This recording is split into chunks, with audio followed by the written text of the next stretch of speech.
നമസ്കാരം. 2026 അന്തർദേശീയ സഹകരണ ദിനാഘോഷം സഹകരണ വകുപ്പിൻ്റെ മേൽനോട്ടത്തിൽ ജൂലൈ 4 നടത്തുകയാണ്. എല്ലാ വർഷവും ജൂലൈയിലെ ആദ്യ ശനിയാഴ്ചയാണ് അന്തർദേശീയ സഹകരണ ദിനമായിട്ട് ആഘോഷിക്കുന്നത്. അപ്പോൾ ഇത്തവണ അത് ജൂലൈ മാസം 4 cooperatives for a peaceful world എന്നാണ് ഇത്തവണത്തെ അന്തർദേശീയ സഹകരണ ദിനാഘോഷത്തിൻ്റെ തീം. തിരുവനന്തപുരം ജില്ലയിലെ കാര്യവട്ടം ഗ്രീൻഫീൽഡ് ഇൻ്റർനാഷണൽ സ്റ്റേഡിയത്തിലുള്ള ട്രാവൻകൂർ ഇൻ്റർനാഷണൽ കൺവെൻഷൻ സെൻറ്റർ വെച്ചാണ് സഹകരണ ദിനാഘോഷ പരിപാടികൾ നടത്താനായിട്ട് തീരുമാനിച്ചിരിക്കുന്നത്.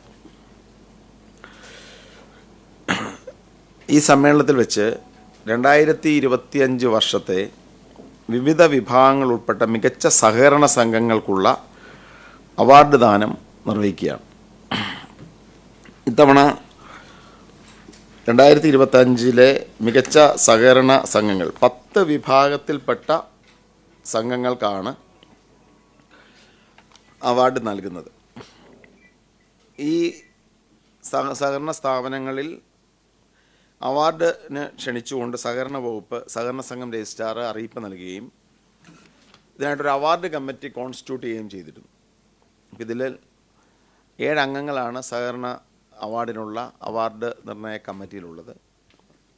കേരള സംസ്ഥാന സഹകരണ യൂണിയൻ്റെ ചെയർമാൻ ശ്രീ കോലിക്കോട് കൃഷ്ണൻ നായർ, കേരള സംസ്ഥാന സഹകരണ bank president Shri P Mohanan master, market fed chairman Shri Soni Sebastian, Kerala സംസ്ഥാന സഹകരണ കാർഷിക വികസന ബാങ്കിൻ്റെ convener C K Shaji Mohan, സഹകരണ സംഘം രജിസ്ട്രാർ ശ്രീ പ്രേംകൃഷ്ണൻ IAS, സഹകരണ audit director Shri Rejil, Shri C Abdul Gafoor എന്നിവരടങ്ങുന്ന അവാർഡ് കമ്മിറ്റി വിവിധ തവണ യോഗം ചേർന്ന് ഇതുമായി ബന്ധപ്പെട്ട അപേക്ഷകൾ പരിഗണിച്ച് വളരെ സുതാര്യമായ രീതിയിൽ ഒരു അവാർഡാണ് ഇപ്പോൾ തീരുമാനിച്ചിരിക്കുന്നത്.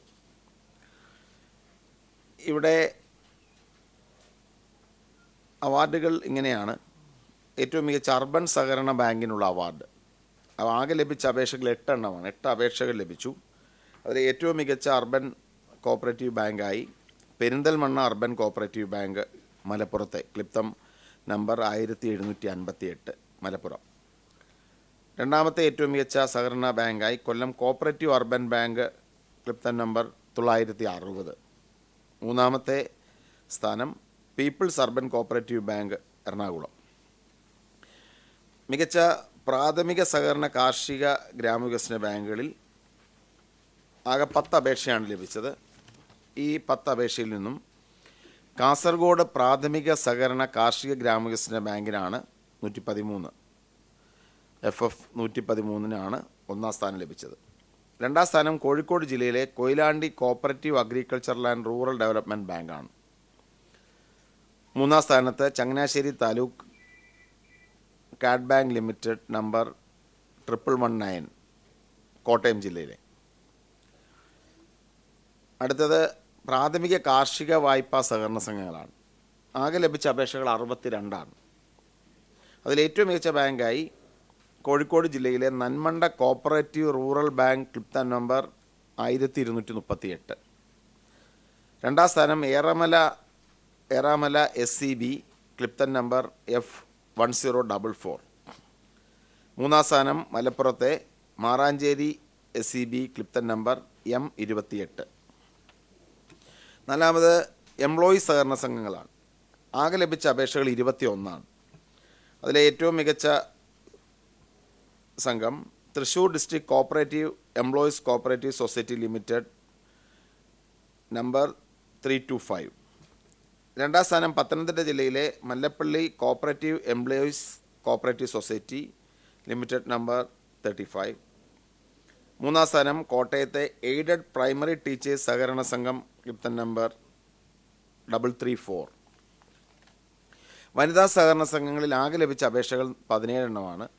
ഒന്നാം സ്ഥാനം കണ്ണൂരിലെ ചെണ്ടയാട് വനിതാ സർവീസ് കോഓപ്പറേറ്റീവ് സൊസൈറ്റി നമ്പർ 1378. രണ്ടാം സ്ഥാനം മലപ്പുറത്തെ പോരൂർ വനിതാ credit service cooperative society M512. മൂന്നാം സ്ഥാനം കാസർകോട്ടെ വെസ്റ്റ് എളേരി വനിതാ service cooperative society number S292. പട്ടികജാതി പട്ടികവർഗ സഹകരണ സംഘങ്ങളിൽ ആകെ ലഭിച്ച അപേക്ഷകൾ 4 ഒന്നാം സ്ഥാനം എറണാകുളം ജില്ലയിലെ ഇളങ്കുന്നുപ്പുഴ പട്ടികജാതി പട്ടികവർഗ സർവീസ് കോപ്പറേറ്റീവ് സൊസൈറ്റി നമ്പർ 295. തിരുവനന്തപുരത്തെ രണ്ടാം സ്ഥാനം വള്ളിച്ചിറ പട്ടികജാതി SC സൊസൈറ്റി ക്ലിപ്തൻ നമ്പർ 1071. മൂന്നാം സ്ഥാനം വയനാട്ടിലെ തിരുനെല്ലി ഗിരിജൻ പട്ടികവർഗ service cooperative society limited number C477. ആശുപത്രി സഹകരണ സംഘങ്ങളിൽ ആകെ ലഭിച്ച അപേക്ഷകൾ 6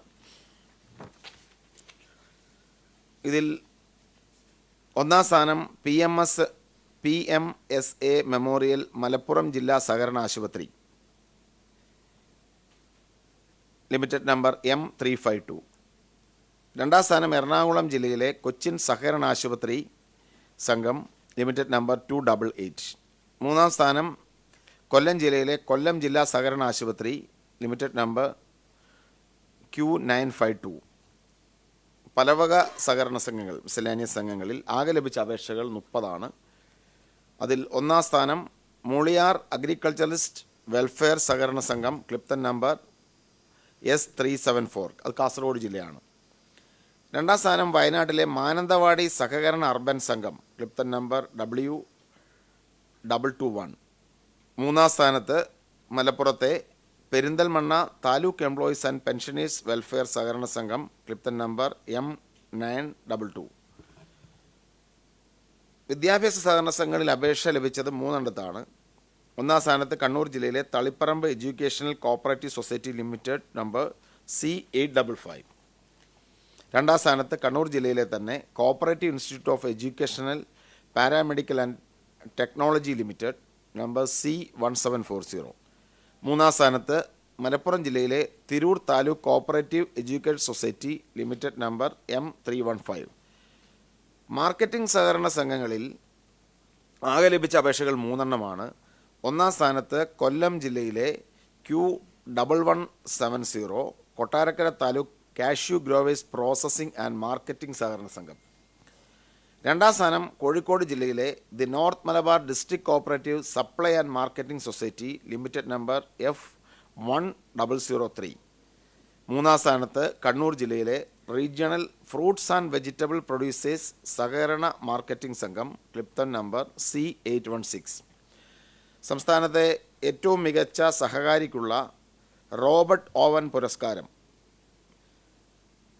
പെരുമ്പ SEB പാലക്കാട് നിന്നുള്ള ശ്രീ KA ചന്ദ്രൻ, MLA കൂടിയായ ശ്രീ KA ചന്ദ്രനാണ് സംസ്ഥാനത്തെ ഏറ്റവും മികച്ച സഹകാരിക്കുള്ള പെരുവമ്പ് SEB പാലക്കാട് പെരുവമ്പ ശ്രീ KA ചന്ദ്രൻ. പ്രത്യേക പുരസ്കാരം സ്പെഷ്യൽ ജൂറി അവാർഡ് കൊടുത്തിരിക്കുന്നത് ശ്രീ KV നാരായണനാണ്. ഹോസ്ദുർഗ് പ്രാഥമിക സഹകരണ കാർഷിക ഗ്രാമവികസന ബാങ്ക് 1974. കോ ഓപ്പ് ഡേ പുരസ്കാരം 2026. സംഘത്തിൻ്റെ പേര് ഒറ്റൂർ SEB ക്ലിപ്തൻ നമ്പർ 976 തിരുവനന്തപുരത്തിനാണ്. ഇതിൻ്റെ ഒരു പ്രോസസ്സിന് നേതൃത്വം കൊടുത്തത് സഹകരണ രജിസ്ട്രാർ ഉൾപ്പെടുന്ന 7 അംഗ സമിതിയാണ്. സംസ്ഥാനത്തെ പ്രമുഖ സഹകരണ പ്രസ്ഥാനങ്ങളുടെ തലപ്പത്തിരിക്കുന്ന സഹകാരികൾ ഉൾപ്പെടെയുള്ള ഒരു സമിതിയാണ് നേതൃത്വം കൊടുത്തത്. അതിൻ്റെ പ്രോസസ്സിനെ കുറിച്ച് അദ്ദേഹം വിശദീകരിക്കും. നമ്മൾ ഇതിനുള്ള അപേക്ഷകൾ ജില്ലാതലത്തിൽ നിന്നാണ് സ്വീകരിച്ചിട്ടുണ്ടായിരുന്നത്.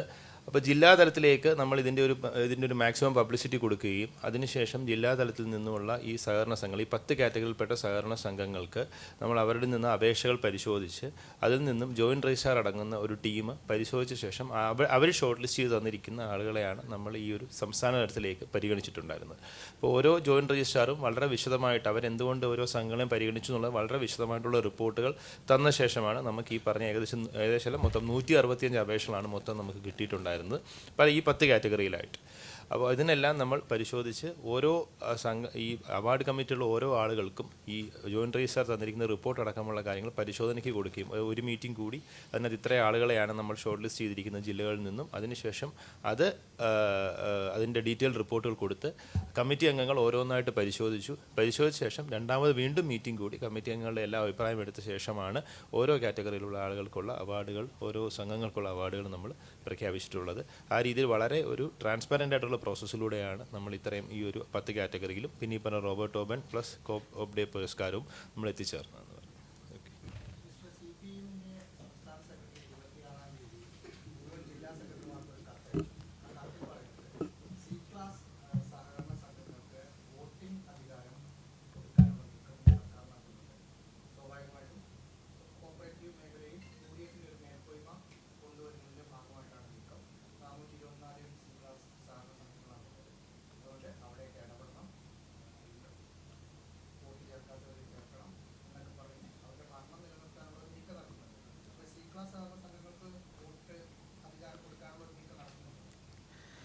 ഒന്ന് അത് നയപരമായൊരു കാര്യമാണ്. നമുക്കിപ്പോൾ പെട്ടെന്ന് അതിനെക്കുറിച്ച് മറുപടി പറയാൻ കഴിയുന്നതല്ല.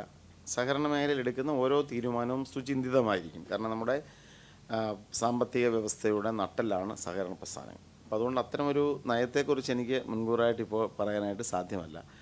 ഏതൊരു രാഷ്ട്രീയ പ്രസ്ഥാനവും സഹകരണ മേഖലയിൽ പങ്കാളിത്തം വർദ്ധിപ്പിക്കാൻ ശ്രമിക്കുന്നത്, കൂടുതൽ ആളുകളെ സഹകരണ പ്രസ്ഥാനത്തിലേക്ക് ആകർഷിക്കാൻ ശ്രമിക്കുകയും ജാഗ്രതയോടെ പെരുമാറുകയും ചെയ്യുന്നതിനെ ഞാൻ സ്വാഗതം ചെയ്യുന്നു. പക്ഷേ അത് സഹകരണ പ്രസ്ഥാനങ്ങൾ എന്നത് പിടിച്ചെടുക്കാനുള്ളൊരു തലത്തിലേക്കാകരുത് എന്നുള്ളതാണ് ഒരു പൊതുനയം.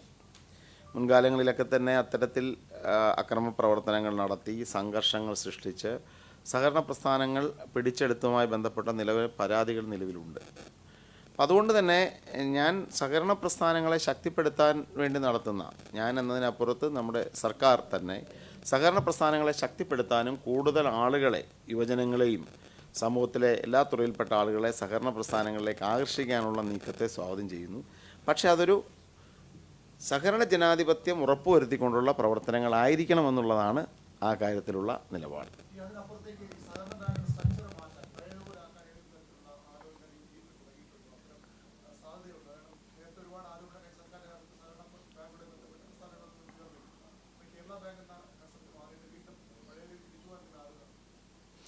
അതെല്ലാം തന്നെ നയപരമായ കാര്യങ്ങളാണ്. ഇപ്പോൾ കേരള ബാങ്ക് രൂപീകരണത്തിൻ്റെ സമയത്ത് UDF ആശയപരമായൊരു എതിർപ്പ് പറഞ്ഞിരുന്നു. കാരണം നമ്മുടെ സംസ്ഥാനത്തൊരു 3 ടയർ സിസ്റ്റമാണ് ഉള്ളത്. 1629 കാർഷിക ക്രെഡിറ്റ് സംഘങ്ങൾ പാക്സിൻ്റെ തുടങ്ങി, അതിന് മുകളിൽ ജില്ലാ സഹകരണ ബാങ്കുകളും അതിന് മുമ്പിൽ കേരള സംസ്ഥാന കോപ്പറേറ്റീവ് ബാങ്കും ഉൾപ്പെടുന്ന സുശക്തമായ ഒരു സംവിധാനമായിരുന്നു കേരളത്തിൽ ഉണ്ടായിരുന്നത്. അപ്പോൾ ഈ ഓരോ ജില്ലാ ബാങ്കുകളും വളരെ RBI അംഗീകാരമുള്ള സ്വതന്ത്ര സംവിധാനങ്ങളുമായിരുന്നു. അപ്പോഴാണ് ഇതിനെ അമാൽഗമേറ്റ് ചെയ്ത് കേരള ബാങ്ക് രൂപപ്പെടുത്തിയത്. മലപ്പുറം ജില്ല മാത്രമാണ് ആ കാര്യത്തിൽ കേസുമായി മുന്നോട്ട് പോയത്. അപ്പം അന്നത് രൂപീകരിക്കാനെടുത്ത തീരുമാനം തെറ്റായിരുന്നു എന്ന അഭിപ്രായം അന്ന് മുതൽ തന്നെ UDF പ്രകടിപ്പിച്ചിട്ടുള്ളതാണ്. കാരണം അത് താഴെയുള്ള നമ്മുടെ പ്രാഥമിക ബാങ്കുകളുടെ നിലനിൽപ്പിനെ തന്നെ, അല്ലെങ്കിൽ പ്രാഥമിക ബാങ്കുകളെ ശക്തിപ്പെടുത്തുന്ന ഒരു തീരുമാനമായിരുന്നില്ല. കാരണം ഒരു സപ്പോർട്ടിംഗ് സിസ്റ്റം കൊടുത്തുകൊണ്ടിരുന്നത് ഈ ജില്ലാ ബാങ്കുകളായിരുന്നു.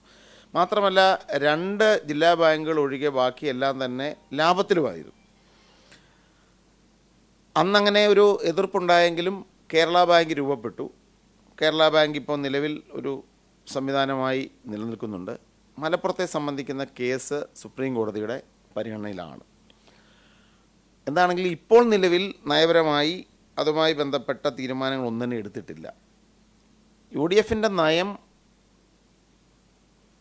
നമ്മുടെ സഹകരണ പ്രസ്ഥാനങ്ങളെയും സഹകരണ മേഖലയും ശക്തിപ്പെടുത്തുക എന്നുള്ളതാണ്, സമ്പദ് വ്യവസ്ഥയെ ശക്തിപ്പെടുത്തുക എന്നുള്ളതാണ്. അപ്പോൾ തീരുമാനങ്ങളെല്ലാം തന്നെ അതിനുകൂടി അനുസൃതമായിരിക്കും.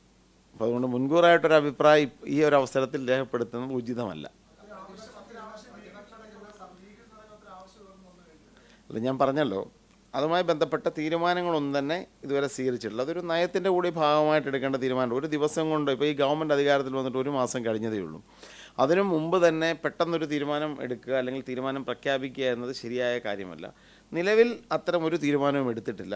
കേരള ബാങ്കിലും നിലവിൽ പരമാവധി പ്രോത്സാഹനം കൊടുത്തുകൊണ്ടൊരു സമീപനമാണ് ഗവൺമെൻറ് സ്വീകരിച്ചിട്ടുള്ളത്. അത് സമ്പദ് വ്യവസ്ഥയുടെ മുന്നോട്ടുള്ള പോക്കിന് ഏറ്റവും അനിവാര്യമാണല്ലോ. ഇപ്പോൾ 1,29,000 കോടി രൂപയുടെ ബിസിനസ്സാണ് ഒരു വർഷം കേരള ബാങ്കിൻ മുഖാന്തരം നടന്നുകൊണ്ടിരിക്കുന്നത്, നമ്മുടെ സഹകരണ പ്രസ്ഥാനങ്ങളുടെ നടന്നുകൊണ്ടിരിക്കുന്നത്. അപ്പോൾ 1,29,000 കോടി രൂപയുടെ ഒരു ബിസിനസ് നടക്കുന്ന ഒരു സ്ഥാപനത്തെ, പ്രത്യേകിച്ച് സർക്കാരിന് 45% ഓഹരി ഉള്ള ഒരു പ്രസ്ഥാനത്തെ ദുർബലപ്പെടുത്താൻ ഞങ്ങൾ ആഗ്രഹിക്കുന്നില്ല. പക്ഷേ അതോടൊപ്പം തന്നെ ഈ ഇന്ത്യയിലാകമാനം റിസർവ് ബാങ്ക് ഉൾപ്പെടെ സ്വീകരിച്ചിരിക്കുന്ന ഒരു സമീപനം, നമ്മൾ ഇന്ത്യയിലെ സഹകരണ പ്രസ്ഥാനങ്ങളെക്കുറിച്ച് പഠിച്ചാൽ ചുരുങ്ങിയ ചില സ്ഥലങ്ങളിൽ മാത്രമാണ് ജില്ലാ സഹകരണ ബാങ്കുകളില്ലാതെ ഒരു അപ്പെക്സ് ബോഡി മാത്രമുള്ള ഒരു സംവിധാനം നിലനിൽക്കുന്നത്. കേരളത്തിലാണ്, വലിയ സംസ്ഥാനങ്ങളിൽ കേരളത്തിൽ മാത്രമാണ് ഇത്തരം ഒരു സിസ്റ്റം ഉള്ളത്. അപ്പോൾ വിമർശനങ്ങളുണ്ട്. അതുമായി ബന്ധപ്പെട്ട വീണ്ടും ജില്ലാ സഹകരണ ബാങ്കുകൾ പുനഃസ്ഥാപിക്കണമെന്നുള്ള അഭിപ്രായങ്ങളുണ്ട്. പക്ഷേ ഇതുമായി ബന്ധപ്പെട്ട നയപരമായ ഒരു തീരുമാനവും ഇതുവരെ സർക്കാർ സ്വീകരിച്ചിട്ടില്ല. ഏത് തീരുമാനവും എടുക്കുന്നത് അവധാനതയോടെ, കൃത്യമായ പഠനത്തോടെ, അത് ഏത് തരത്തിലാണ് സഹകരണ പ്രസ്ഥാനങ്ങളെയും സമ്പദ് വ്യവസ്ഥയ്ക്കും ഉണ്ടാക്കുന്ന ഇമ്പാക്റ്റ് എന്താണെന്ന് പഠിച്ചുകൊണ്ട് മാത്രമേ ഏത് തീരുമാനവും സ്വീകരിക്കുകയുള്ളൂ. അല്ല, അങ്ങനെ കേരള ബാങ്ക് ഇപ്പോൾ തുടരുകയാണല്ലോ. ഭാവിയിൽ എന്ത് സംഭവിക്കും എന്നുള്ളത് ഞാൻ പറഞ്ഞല്ലോ, അതൊരു പഠനത്തിലും കാര്യത്തിനും ശേഷം മാത്രമേ, അല്ലാതെ ഇപ്പോൾ പെട്ടെന്ന് കേരള ബാങ്ക് നാളെ വെട്ടിമുറിക്കും എന്നൊന്നും പറയാൻ ഞാൻ ആളല്ല. അത് പറയുന്നതും ശരിയായൊരു കാര്യമല്ല. ഏത് തീരുമാനവും അവധാനതയോടുകൂടി കേരളത്തിൻ്റെ സമ്പദ് വ്യവസ്ഥയ്ക്ക് ഗുണകരമാകുന്ന, സഹകരണ മേഖലയ്ക്ക് ഗുണകരമാകുന്ന തീരുമാനങ്ങൾ മാത്രമേ സ്വീകരിക്കുകയുള്ളൂ.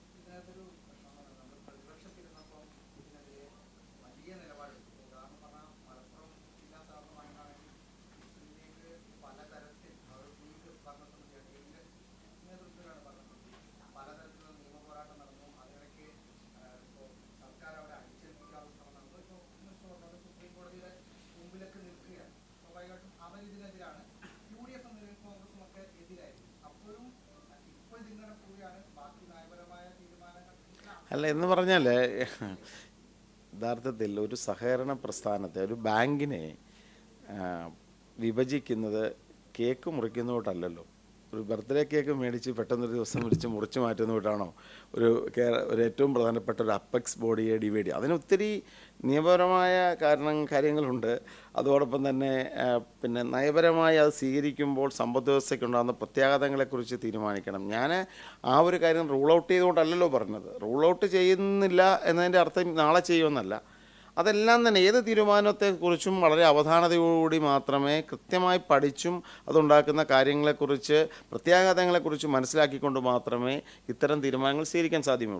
നേരത്തെ ഉണ്ടായിരുന്ന എതിർപ്പ് ഇപ്പോഴും ആശയപരമായി തന്നെ UDF അത് പ്രകടിപ്പിച്ചിട്ടുള്ളതാണല്ലോ. ഇപ്പം തന്നെ അന്ന് പറഞ്ഞിരുന്നൊരു കാര്യം, ഏകദേശം 1,400 കോടി രൂപയുടെ നഷ്ടത്തിലായിരുന്നു ജില്ലാ സഹകരണ ബാങ്കുകൾ എന്നുള്ളൊരു കാര്യം അന്ന് ഉന്നയിച്ചിരുന്നു. കാരണം എന്താ, നവംബറിലാണ് തീരുമാനമെടുത്തത്. ഒരു വർഷത്തിൻ്റെ നവംബർ മാസത്തിൽ തീരുമാനമെടുക്കുമ്പോൾ സ്വാഭാവികമായി ജില്ലാ സഹകരണ ബാങ്കുകൾക്കൊടുപ്പ് എല്ലാ ബാങ്കുകൾക്കും കിട്ടാനുള്ള പണം തിരികെ വരുമോ? അതൊരു മാർച്ച് മാസത്തിൽ എത്തുമ്പോൾ മാത്രമല്ലേ യഥാർത്ഥത്തിൽ ഒരു സഹകരണ ബാങ്കിൻ്റെ യഥാർത്ഥ ബാലൻസ് ഷീറ്റിനെ കുറിച്ച് അറിയണമെന്നുണ്ടെങ്കിൽ മാർച്ച് മാസം കണക്ക് കൂടണം. അപ്പോൾ അത് 1,500 എന്നുള്ള യഥാർത്ഥത്തിൽ ഒരു വളരെയധികം ഉയർത്തി കാണിച്ചൊരു കണക്കാണ്. ഒരു 500 കോടി ഒക്കെ വന്നേക്കാം നഷ്ടം അതിൽ. പക്ഷേ അന്നത്തെ ഒരു ന്യായീകരണത്തിന് വേണ്ടി നവംബർ മാസത്തിൽ തന്നെ അമാൽഗമേഷൻ നടത്താൻ ആ മാസത്തെ കണക്കെടുക്കുമ്പോൾ വലിയ നഷ്ടമായി ഉയർത്തി കാണിക്കപ്പെട്ടു. അപ്പോൾ അത്തരം വിമർശനങ്ങളൊക്കെ ഉണ്ട്. പക്ഷെ ഞാനിപ്പോൾ ഉള്ളൊരു പൊസിഷൻ പറഞ്ഞാൽ, നിലവിൽ കേരള ബാങ്ക് എന്നത് 1,29,000 കോടി രൂപയുടെ ബിസിനസ് നടക്കുന്ന കേരളത്തിൻ്റെ അപ്പെക്സ് ബോഡിയാണ്. മലപ്പുറമാണ് മാറി നിൽക്കുന്നതെന്ന് സുപ്രീം കോടതിയിൽ അതിൻ്റെ കേസ് നിൽക്കുന്നുണ്ട്. അതിൻ്റെ നിലപാടുകൾ സർക്കാർ തീരുമാനിക്കും. ആ കേസുമായി ബന്ധപ്പെട്ട നിലപാട് എന്താണെന്നുള്ളത് സർക്കാർ കൃത്യമായി തീരുമാനിച്ച് സുപ്രീം കോടതിക്ക് മുമ്പായി അറിയിക്കും. ബാക്കിയുള്ള കാര്യത്തെ സംബന്ധിച്ച് അത്തരമൊരു നയം UDF-ന് ഉണ്ടായിരുന്നു, അത്തരം അഭിപ്രായം ഇപ്പോഴും UDF-നുണ്ട്. പക്ഷേ അത് കൃത്യമായ പഠനത്തോടുകൂടി കേരളത്തിൻ്റെ സമ്പദ് വ്യവസ്ഥയ്ക്ക് ഗുണകരമാകുന്ന സമയത്ത് എടുക്കേണ്ടതുപോലെ തീരുമാനങ്ങളുണ്ടാകും. അതാണ് പറഞ്ഞതിൻ്റെ അർത്ഥം. തീർച്ചയായും.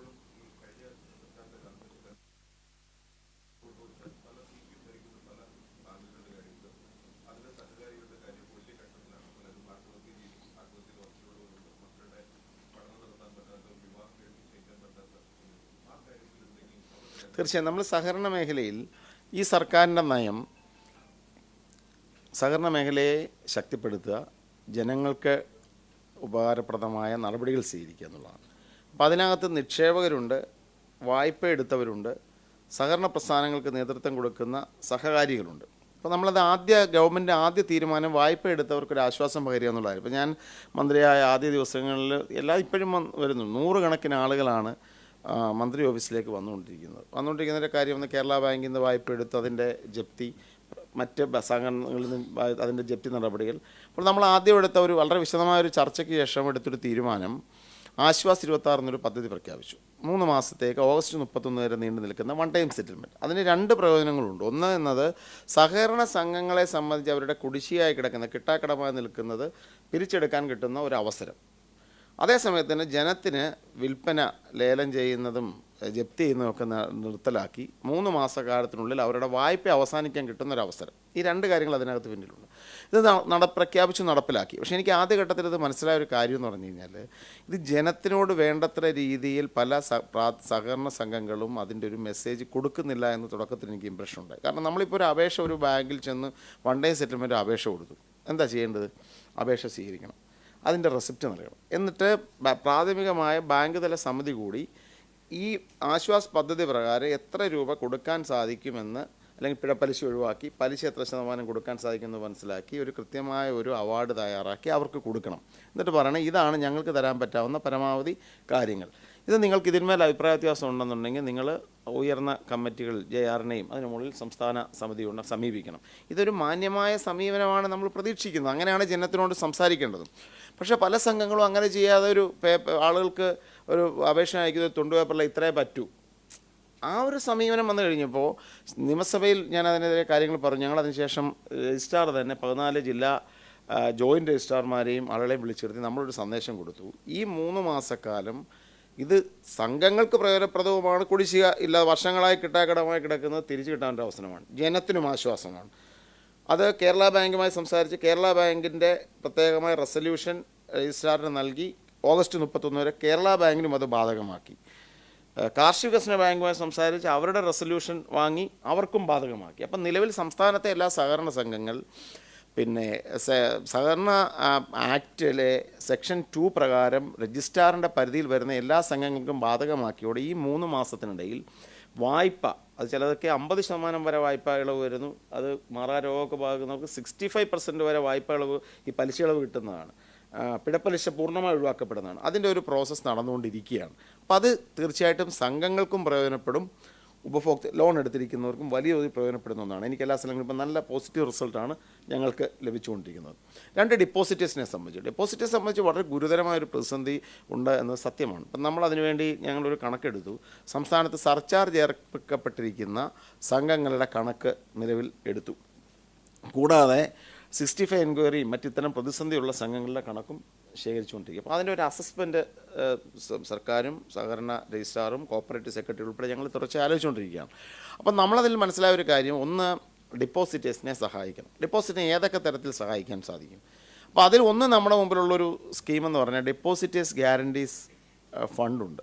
അങ്ങനെ ഒരു ബോർഡ് തന്നെ സംസ്ഥാന സർക്കാരിൻ്റെ സഹകരണ ആക്ട് വരെ നിലവിലുണ്ട്. അപ്പോൾ അതെല്ലാ സംഘങ്ങളും ഇതിനകത്ത് ചേരണം, ഡിപ്പോസിറ്റേഴ്സ് ഗ്യാരണ്ടീസ് സ്കീമിൽ ചേരണം. പക്ഷേ കണക്ക് നോക്കിക്കഴിഞ്ഞപ്പോൾ 8,000-ഓളം സംഘങ്ങളിൽ 4,000 എണ്ണം മാത്രമേ ഇതിനകത്ത് പൂർണ്ണമായി ചേർന്നവരുള്ളൂ. അപ്പോൾ നമ്മളെടുത്തൊരു തീരുമാനം, അടുത്ത ദിവസങ്ങളിൽ 100 ദിന പരിപാടിയിൽ ഒരു പ്രധാനപ്പെട്ട ആശയമായിട്ട് മുന്നോട്ട് വെക്കുന്നത്, സംസ്ഥാനത്തെ എല്ലാ വായ്പ കൊടുക്കുന്ന സംഘങ്ങളും ഡെപ്പോസിറ്റേഴ്സ് ഗ്യാരണ്ടി സ്കീമിൽ ചേർത്ത് ഇതിനെ വിപുലപ്പെടുത്തുക, ഒരു സംരക്ഷണം കൊടുക്കുക. അത് ചേരാത്തവരുടെ ലിസ്റ്റ് പ്രസിദ്ധീകരിക്കും എന്ന് പറഞ്ഞാൽ ഇതൊന്നും ഇത്തരം കാര്യങ്ങൾക്ക് പോലും ശ്രദ്ധയില്ലാത്ത സംഘമാണെന്ന ഒരു മുന്നറിയിപ്പ് നൽകാൻ വേണ്ടി തന്നെയാണ് അത് ആലോചിക്കുന്നത്. ഇതാണ് പ്രധാനപ്പെട്ട കാര്യം. 2, ഈ ഡിപ്പോസിറ്റേഴ്സ് ഗ്യാരണ്ടീസ് ഫണ്ടിൽ ഇപ്പം നിലവിലുള്ള നിയമപ്രകാരം ലിക്വിഡേറ്റ് ചെയ്യപ്പെടുന്ന സംഘങ്ങൾക്ക് മാത്രമേ ഈ ഒരു സഹായം കൊടുക്കാനായിട്ട് പറ്റുകയുള്ളൂ. അപ്പോൾ ലിക്വിഡേറ്റ് ചെയ്യുന്ന സംഘങ്ങൾ ഏറ്റവും ലാസ്റ്റ് സ്റ്റേജാണ്, ഒരു സപ്പോർട്ടിംഗ് സിസ്റ്റം ആവാൻ പറ്റുന്നില്ല. അപ്പോൾ അതിനൊരു ഭേദഗതി വരുത്തി അത്തരത്തിൽ ഈ ആളുകൾക്ക്, ഈ പ്രതിസന്ധി നേരിടുന്ന സംഘങ്ങളിലേക്ക് ഇത് കൊടുത്ത് വായ്പ ഈ ഡിപ്പോസിറ്റ് ചെയ്തവർക്കൊരു സഹായം അതിൽ നിന്ന് ലഭ്യമാക്കാനുള്ളൊരു പദ്ധതി പ്രവർത്തന പദത്തിലാക്കാൻ ശ്രമിക്കുകയാണ്. കൂടാതെ റിവൈവൽ ഫണ്ടുണ്ട്. റിവൈവൽ ഫണ്ട് എന്നത് തകർന്നു കിടക്കുന്ന പ്പിക്കാൻ ആവശ്യമായ ഒരു പദ്ധതിയാണ്. അപ്പോൾ അതിലൊരു പ്രത്യേക മാനദണ്ഡം ഉൾപ്പെടുത്തി, അതായത് ഈ ഫ്രോഡുലൻസ് അതുപോലെയുള്ള തട്ടിപ്പ് നടത്തി തകരാത്ത, സാങ്കേതിക കാരണങ്ങൾ കൊണ്ട് തകർച്ച നേരിടും, ഇപ്പോൾ വായ്പ കൊടുത്തിട്ട് തിരികെ കിട്ടാത്ത സാഹചര്യങ്ങൾ, അല്ലെങ്കിൽ മറ്റ് പല സാഹചര്യങ്ങളിൽ പ്രതിസന്ധിയിലാവുന്ന സംഘങ്ങളെ സംബന്ധിച്ച് അവർക്ക് റിവൈവൽ ഫണ്ട്, നല്ല റിവൈവൽ പ്ലാൻ എന്ന് പറഞ്ഞാൽ ഒരു പ്ലാൻ കൃത്യമായിരിക്കണം.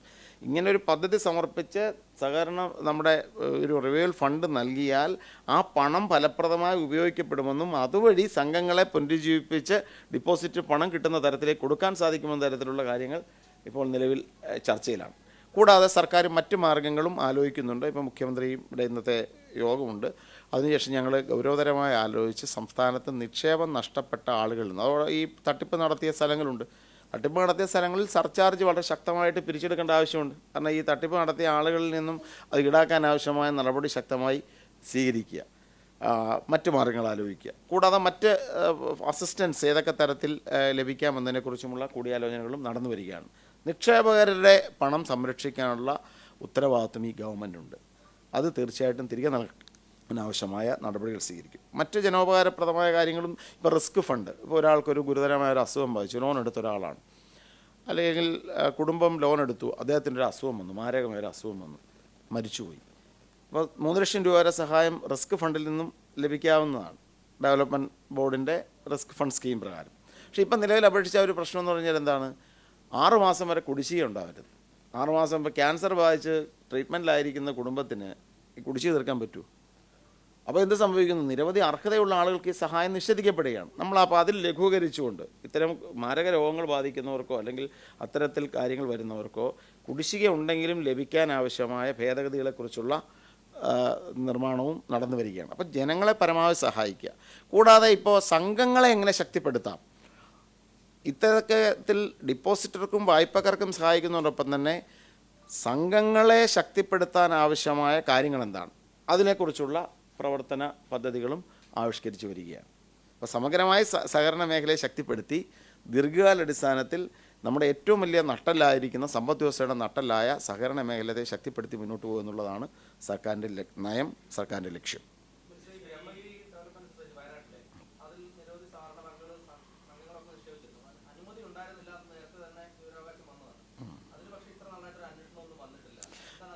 ഞങ്ങളത് സംബന്ധിച്ച് ഞാൻ പറഞ്ഞല്ലോ, എല്ലാ സംഘങ്ങളെയും പ്രതിസന്ധിയിലായിരിക്കുന്ന എല്ലാ സംഘങ്ങളുടെയും റിപ്പോർട്ട് ഞാൻ സഹകരണ മന്ത്രിയിൽ ആവശ്യപ്പെട്ടിട്ടുണ്ട്. മുഴുവൻ സംഘങ്ങളുടെയും ഓരോ സിംഗിളായിട്ട് തന്നെ ഞാൻ നേരത്തെ പറഞ്ഞ സർചാർജ് ഏർപ്പെടുത്തുന്നതും അല്ലാത്തതുമായ പ്രതിസന്ധിയിലായിരിക്കുന്ന മുഴുവൻ സംഘങ്ങളുടെയും റിപ്പോർട്ട് ലഭ്യമാക്കാൻ ആവശ്യപ്പെട്ടിട്ടുണ്ട്. ബ്രഹ്മഗിരിയെ സംബന്ധിച്ച് ഇവിടെ ചോദ്യം ഉയർന്ന സ്ഥിതിക്ക് പ്രത്യേകമായി പരിശോധിച്ച് അക്കാര്യത്തിൽ അടിയന്തര തീരുമാനങ്ങളുണ്ടാകും. തീർച്ചയായിട്ടും നോക്കും. നിരവധിയുണ്ട്. ഞാൻ പറഞ്ഞല്ലോ, സഹകരണ സംഘങ്ങളിൽ നിരവധി സ്ഥലങ്ങളിൽ യഥാർത്ഥത്തിൽ നമുക്ക് വളരെ വിഷമം ഉണ്ടാക്കുന്ന തരത്തിൽ ഞാനതുകൊണ്ട് സഹകരണ മന്ത്രി എന്ന നിലയിൽ മുഴുവൻ സ്ഥലങ്ങളിലെയും വിശദമായ റിപ്പോർട്ട് നൽകാൻ ഒരു സഹകരണ സംഘം, പുതിയ സഹകരണ സംഘം രജിസ്ട്രാറാണ് അദ്ദേഹം, ഓരോന്നും ക്രോഡീകരിച്ച് ഞങ്ങളൊരു വലിയ ഒരു പ്ലാൻ തന്നെ ഈ കാര്യത്തിൽ തയ്യാറാക്കുകയാണ്, ഓരോ ബാങ്കുകളെ സംബന്ധിക്കുന്ന കാര്യത്തിൽ.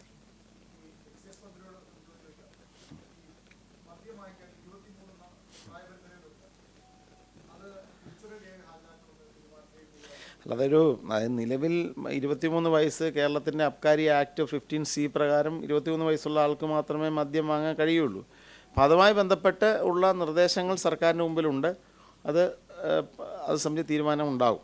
കാരണം അല്ലാതെ ഞാൻ പറഞ്ഞത് ലംഘിക്കാതിരിക്കണമെന്ന് ഉറപ്പുവരുത്തുക എന്നുള്ളതാണല്ലോ സർക്കാരിൻ്റെ നടപടി. ഇതിപ്പോൾ ഒരു ഭരണപരമായ നിലപാടാണ്.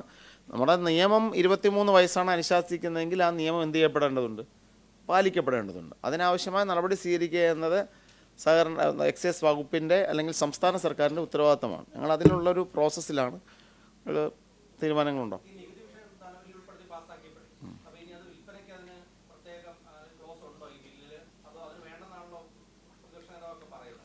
ഞാൻ പറഞ്ഞല്ലോ, ഞാൻ കഴിഞ്ഞ ദിവസത്തെ പത്രസമ്മേളനം നടത്തിയപ്പോൾ നിങ്ങളെല്ലാവരും ഉണ്ടെന്നാണ് കരുതിയത് അല്ലേ? അന്നുണ്ടായിരുന്നു എന്ന് കരുതുന്നു. 2-3 കാര്യങ്ങൾ. ഒന്ന്, ഇതുമായി ബന്ധപ്പെട്ടൊരു വിവാദമുണ്ടായപ്പോൾ സംസ്ഥാനത്ത് മുഖ്യമന്ത്രി നിയമസഭയിൽ പ്രസംഗിച്ചു. നമുക്ക് ഇത് ഇൻട്രൊഡ്യൂസ് ചെയ്ത LDF ആണ്. നാളെ ഇത് വിൽപ്പനയ്ക്കുള്ള സാഹചര്യം ഉണ്ടാവുകയാണെങ്കിൽ അന്ന് ചുമത്താൻ പോകുന്ന നികുതി സ്ലാബാണ് പ്രഖ്യാപിച്ചത്. വളരെ കൃത്യമായിട്ടല്ലേ പറഞ്ഞു, അദ്ദേഹം പറഞ്ഞു. അതിനുശേഷം ഞാനിവിടെ പത്രസമ്മേളനം നടത്തിയപ്പോൾ ഞാൻ പറഞ്ഞു, ഇത് വിൽക്കാനുള്ള അനുമതി കൊടുക്കേണ്ടത് ആരാണ്? അന്തിമമായ ഒരു അനുമതി കൊടുക്കണമെന്നുണ്ടെങ്കിൽ അതിൻ്റെ ഞാൻ നേരത്തെ അതിനു മുമ്പും പറഞ്ഞുകൊണ്ടിരിക്കുകയാണ്, മദ്യനയം വന്നുമ്പോൾ മാത്രമേ ഈ കാര്യത്തിൽ എന്ത് ചെയ്യത്തുള്ളൂ, തീരുമാനം വരികയുള്ളൂ. ഞാൻ എന്തിനാ അതിൻ്റെ ഒരു പ്രോസസ്സും പറഞ്ഞു. നമ്മുടെ സംസ്ഥാനത്തൊരു മദ്യം വിൽക്കണമെന്നുണ്ടെങ്കിൽ ആദ്യം ചെയ്യേണ്ടത് ലേബൽ രജിസ്ട്രേഷൻ. നമ്മൾ ലേബൽ രജിസ്റ്റർ ചെയ്യണം. സംസ്ഥാനത്തെ എക്സൈസ് കമ്മീഷൻ മുമ്പായി ലേബൽ രജിസ്റ്റർ ചെയ്യണം. അത് കഴിഞ്ഞ് ബ്രാൻഡ് രജിസ്റ്റർ ചെയ്യണം. ബ്രാൻഡ് രജിസ്റ്റർ ചെയ്യപ്പെട്ടതിന് ശേഷം ആ ബ്രാൻഡ് രജിസ്റ്റർ ചെയ്യപ്പെടുന്ന കമ്പനി പിന്നെ ബിവറേജസ് കോർപ്പറേഷനുമായിട്ട് ഒരു ധാരണാപത്രത്തിൽ ഏർപ്പെടുത്തണം. എന്നിട്ടാണിത് വിൽക്കാനുള്ള അനുമതി എക്സൈസ് ഡിപ്പാർട്ട്മെൻറ്റ് എന്ത് ചെയ്യേണ്ടത്? കൊടുക്കേണ്ടത്. അപ്പം ഞാൻ അതിനിടയ്ക്ക് ഒരു ഉദാഹരണത്തിനായിട്ട് പറഞ്ഞു, ഈ കഴിഞ്ഞ ഗവൺമെൻറ് കാലഘട്ടത്തിൽ തന്നെ ലോ ആൽക്കഹോളിക് ബിവറേജസ് ഈ മിലിറ്ററി ക്യാൻറ്റീനുകൾ ഉൾപ്പെടെ കൊടുക്കുന്ന കാര്യത്തെ പറഞ്ഞു. അപ്പോൾ ഇവിടുത്തെ CPM സൈബർ ഹാൻഡിലുകൾ മന്ത്രിക്ക് എന്തറിയാം, ഇതെന്ത് പൊട്ടത്തരമാണ് പറയുന്നത്, അതായത് പിന്നെ മിലിറ്ററി ക്യാൻറ്റീന് ഇത് കൊടുക്കുന്നത് കേന്ദ്രമല്ലേ, ഇത് മന്ത്രി ഇതെല്ലാം അറിഞ്ഞിട്ടാണോ ഇറങ്ങുന്നതൊക്കെ പറഞ്ഞു.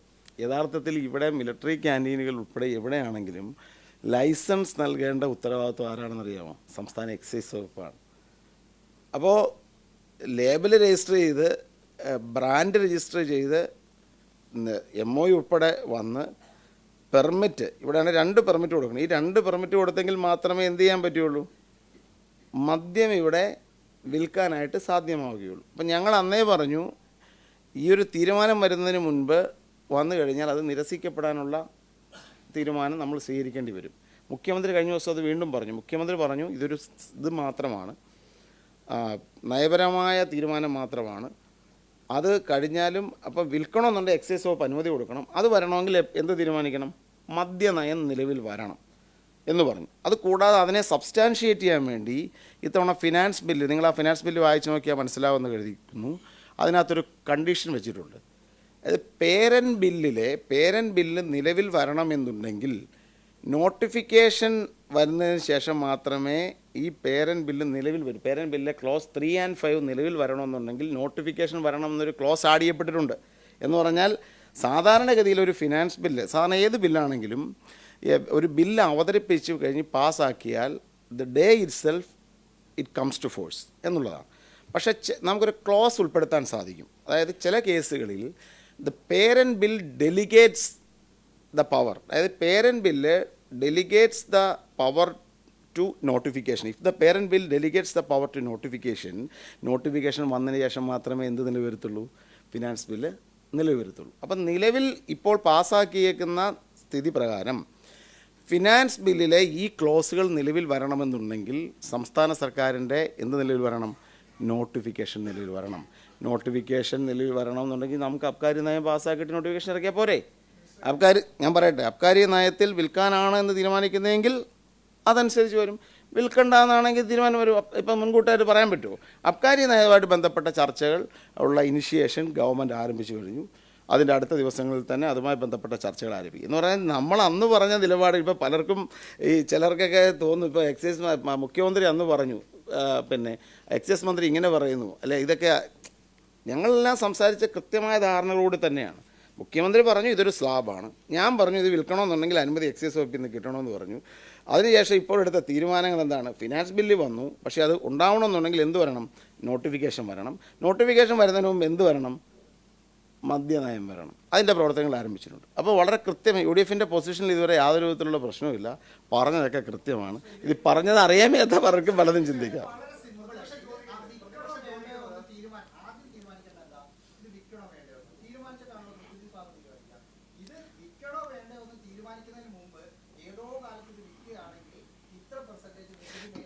ഞാനൊരു കാര്യം ചോദിക്കട്ടെ.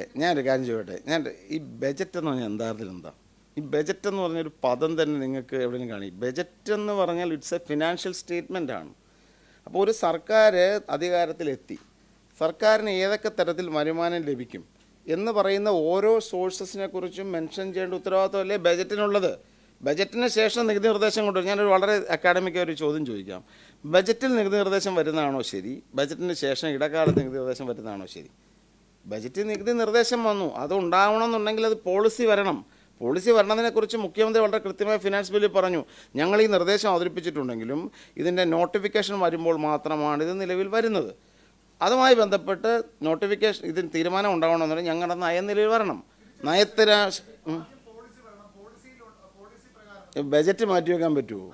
നിങ്ങളിത് അബ്കാരി നയം, ഞാനൊരു കാര്യം ചോദിക്കാം, ഞാൻ ഒന്നുകൂടെ പറഞ്ഞുതരാം. ഇത് കേരളത്തിൽ low alcoholic beverages LDF introduce ചെയ്തത് 2023 നോട്ടിഫിക്കേഷനിലൂടെയാണ്. ആ നോട്ടിഫിക്കേഷൻ വായിക്കണം.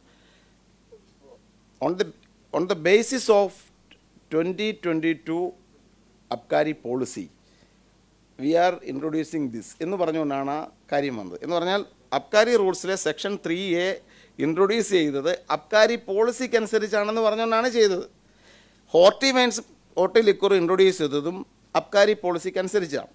അബ്കാരി പോളിസി സാധാരണ രീതിയിൽ നിലവിൽ വരേണ്ടത് ഏപ്രിൽ മാസത്തിലാണ്. അതുകൂടെ മനസ്സിലാക്കും. പക്ഷെ കഴിഞ്ഞ തവണ LDF ഗവൺമെൻറ് കാലഘട്ടത്തിൽ 8 മാസങ്ങൾക്ക് ശേഷമാണ് അബ്കാരി പോളിസി നിലവിൽ വന്നത്.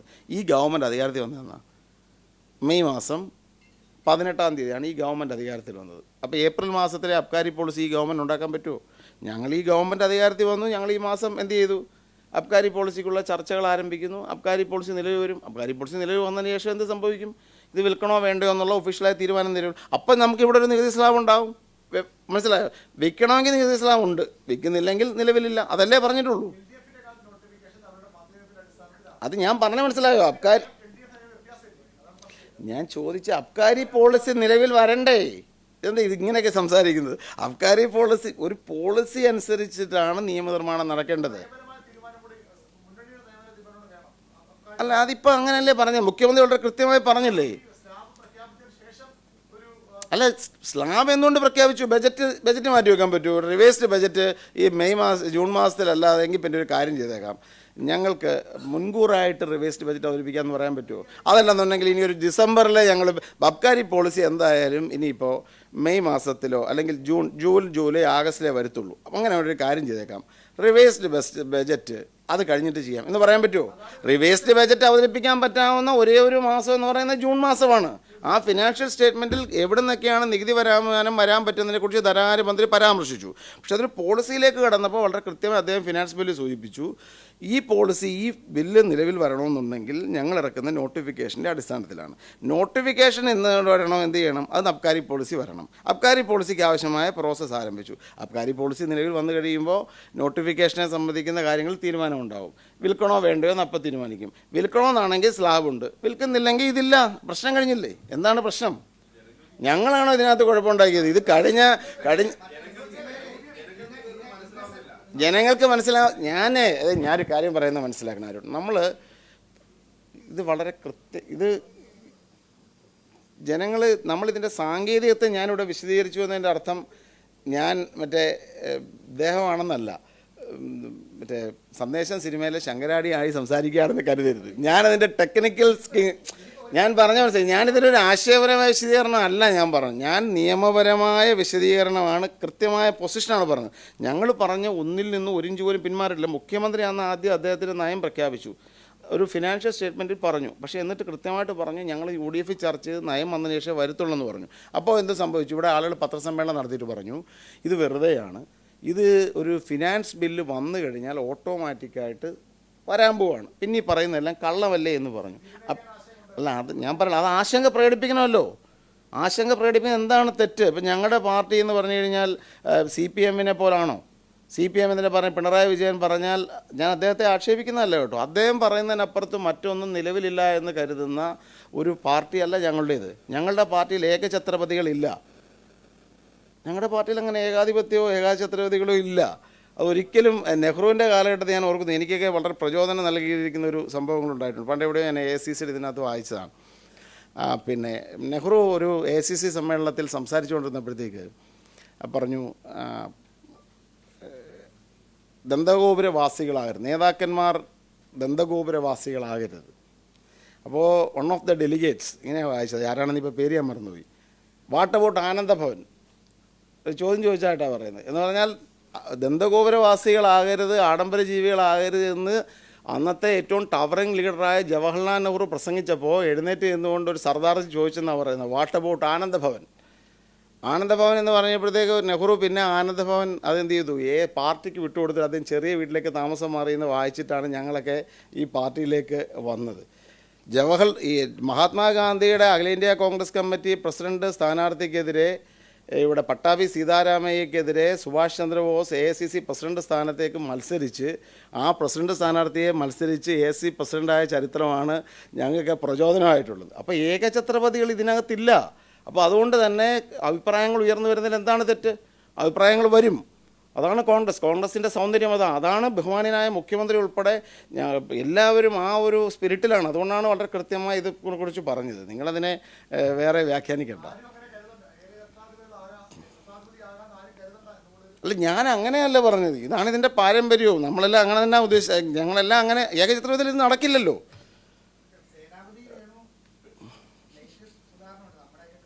എന്താണ്? ഞാൻ കേട്ടില്ല. അല്ല, അതാ ഞാൻ പറഞ്ഞത്. ഞാൻ പറഞ്ഞല്ലോ, ജവഹർലാൽ നെഹ്റുവിനോട് വാട്ട് അബൌട്ട് ആനന്ദഭവൻ എന്ന് ചോദിച്ച ഒരു പാർട്ടിയാണിത്.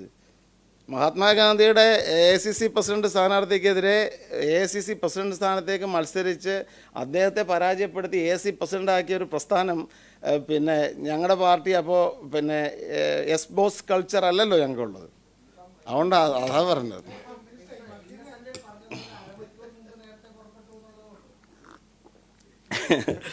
ഒരു ഫിനാൻഷ്യൽ സ്റ്റേറ്റ്മെൻ്റ് അല്ലേ, നമ്മളൊരു ബജറ്റിനെ ആ തരത്തിൽ കാണണ്ടേ, ഏതൊക്കെ തരത്തിൽ നികുതി വരുമാനം വരുമെന്ന് പറഞ്ഞു. ഞങ്ങളിനി നാളെ ഞാനിത് പറയുന്നില്ല, നാളെ മദ്യനയം അങ്ങനെയാണെന്നുണ്ടെങ്കിൽ എല്ലാവരും അനുകൂലിക്കില്ലേ? മദ്യനയം തിരിച്ചാണെന്നുണ്ടെങ്കിൽ എന്ത് ചെയ്യേണ്ടി ഡ്രോപ്പ് ചെയ്യപ്പെടേണ്ടി വരും. ഒരു ധനകാര്യമന്ത്രിക്ക് അല്ലെങ്കിൽ മത്സരിക്കുന്ന മുഖ്യമന്ത്രിക്ക് അതിനെക്കുറിച്ച് പറയാൻ അവകാശമില്ലേ? എല്ലാ നികുതി പ്രസ്താവനകളും അങ്ങനെ നിലവിൽ വരുമല്ലോ. എന്നിട്ട് കൃത്യമായിട്ട് സൂചിപ്പിച്ചില്ലേ, നോട്ടിഫിക്കേഷൻ നിലവിൽ വരുമ്പോഴേ ഇത് നിലവിൽ വരുത്തുള്ളൂ. എല്ലാ പ്രതിപക്ഷം പറഞ്ഞ എല്ലാ കാര്യങ്ങളും അവിടെ വെച്ച് അവസാനിച്ചില്ലേ? അപ്പോൾ അതല്ല എനിക്ക് 10 മണിക്ക് 11 മണിക്ക് അടുത്ത മീറ്റിംഗ് ഉണ്ട്.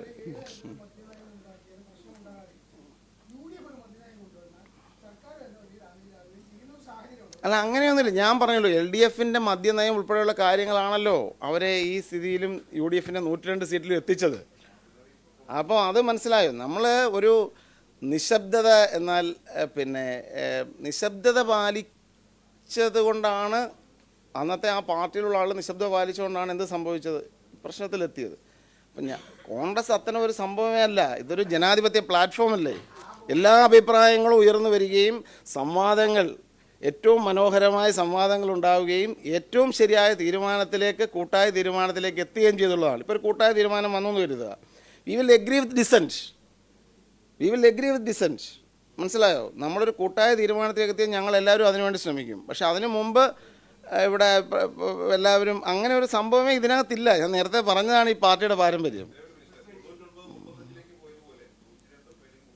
തീർച്ചയായിട്ടും ആ ബോധ്യത്തോടുകൂടിയാണ് ഞങ്ങൾ ഓരോ നിമിഷവും. എന്നെ സംബന്ധിച്ചാണെങ്കിൽ ഞാൻ 15 വർഷം 3 തെരഞ്ഞെടുപ്പിൽ മത്സരിച്ചിട്ട് പരാജയപ്പെട്ടിട്ടാണ് ആദ്യമായിട്ട് ഈ നിയമസഭയിലെത്തിയത്. മനസ്സിലാക്കണം, എനിക്ക് ആ ഒരു 15 വർഷം കഠിനാധ്വാനം ചെയ്ത് 3 തെരഞ്ഞെടുപ്പിൽ പരാജയപ്പെട്ടിട്ട് 4ാമത് കിട്ടിയ ഒരു അവസരമാണത്. ഞാനതിനെ ഓരോ ഇഞ്ചും കണ്ണിലെ കൃഷ്ണമണിയെ പോലെ ഈ അവസരത്തെ കാത്തുസൂക്ഷിക്കണമെന്ന് ആഗ്രഹിക്കുന്ന ആളാണ്. അപ്പോൾ ശരിയോ? ഓക്കെ,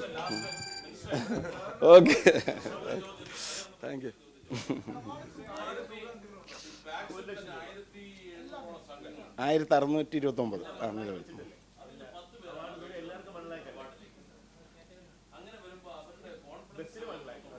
അല്ല, ഞാനത് പറഞ്ഞല്ലോ. നമ്മളൊരു കാര്യം കൊണ്ടുണ്ട്. സഹകരണ മേഖലയിൽ സമ്പൂർണ്ണ പ്രശ്നമാണെന്നൊരു ധാരണ സൃഷ്ടിക്കുന്നതൊട്ട് ഗുണകരമല്ല. മനസ്സിലാക്കണം. സഹകരണ സ്ഥാപനങ്ങൾ നല്ല ഫിനാൻഷ്യൽ ആക്ടിവിറ്റീസ് നടക്കുന്ന നിരവധി പക്ഷേ അവരുടെ അവാർഡിന് എല്ലാവരും അപേക്ഷിക്കുക എന്ന് പറഞ്ഞത് അവരുടെ ഒരു തീരുമാനമല്ലേ. അപ്പോൾ ചിലർ അവാർഡിന് അപേക്ഷിക്കണമെന്നില്ല, ചിലർക്ക് അവാർഡ് നിരസിക്കുന്നവരില്ല ഈ നാട്ടിൽ. Okay, thank you. കൂടുതൽ വാർത്തകൾക്ക് News 18 Keralam YouTube channel subscribe ചെയ്യുക.